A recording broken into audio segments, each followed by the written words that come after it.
আল্লাহ সুবহানাহু ওয়া তাআলার কাছে আত্মসমর্পণ করা ব্যতীত, জীবনের সর্বক্ষেত্রে আল্লাহ সুবহানাহু ওয়া তাআলার হুকুম আহকাম মেনে নেওয়া ব্যতীত পৃথিবীর কোনো মানুষ কোনোদিন প্রকৃত সুখ উপলব্ধি করতে পারবে না, শান্তি উপলব্ধি করতে পারবে না, রহমত বরকত এগুলো কখনোই সে পাবে না। আপনার স্ত্রী আছে, আপনার ছেলে আছে, মেয়ে আছে, আপনি আছেন, আমরা সবাই যদি 5 ওয়াক্ত সালাত নিয়মিত আদায় করি, পর্দা পুশিদা মেনে চলি, নামাজ আদায় করি, হালাল হারামের মধ্যে পার্থক্য করে চলি, জীবনের সর্বক্ষেত্রে আল্লাহ সুবহানাহু ওয়া তাআলার হুকুম আহকাম বিধানের সামনে আত্মসমর্পণ করি, মহানবী হযরত মুহাম্মদ সাল্লাল্লাহু আলাইহি সাল্লামের যে সুন্নাহ আছে এই সুন্নাহের অনুসরণ করি, তাহলেই একমাত্র আল্লাহ সুবহানাহু ওয়া তাআলা আমাদেরকে হায়াতান তয়্যিবা, উত্তম জীবনযাপন দান করবেন।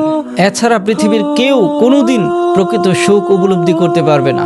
হয়তো আমি আপনি চেষ্টা করলে আল্লাহ সুবহানাহু ওয়া তাআলা দুনিয়াতে আমাদেরকে কিঞ্চিৎ দিবেন, ব্যাংক ব্যালেন্স, বাড়ি গাড়ি ইত্যাদি কিছু আমাদেরকে দিবেন, এগুলো আমরা পাবো, এসি রুমে ঘুমাতে পারবো, দামি খাটে ঘুমাতে পারবো, কিন্তু এই বাহ্যিক কাঠামোর পরিবর্তন, উন্নতি, এইগুলো আমাদেরকে কখনো প্রকৃত সুখ এনে দিতে পারবেন না। যার কারণে আমরা দেখি আমাদের চারপাশে এমন অনেক মানুষ আছে, অট্টালিকায় থেকেও, এসি রুমে থেকেও সে সুসাইড করে, আত্মহত্যা করে। কেন? কারণ এই বাড়ি গাড়ি ব্যাংক ব্যালেন্সের মধ্যে সে প্রকৃত সুখ উপলব্ধি করতে পারছে না, তার পরিবার দিয়ে, সন্তান দিয়ে, স্ত্রী দিয়ে, ছেলে মেয়ে দিয়ে সে সুখী হতে পারছে না।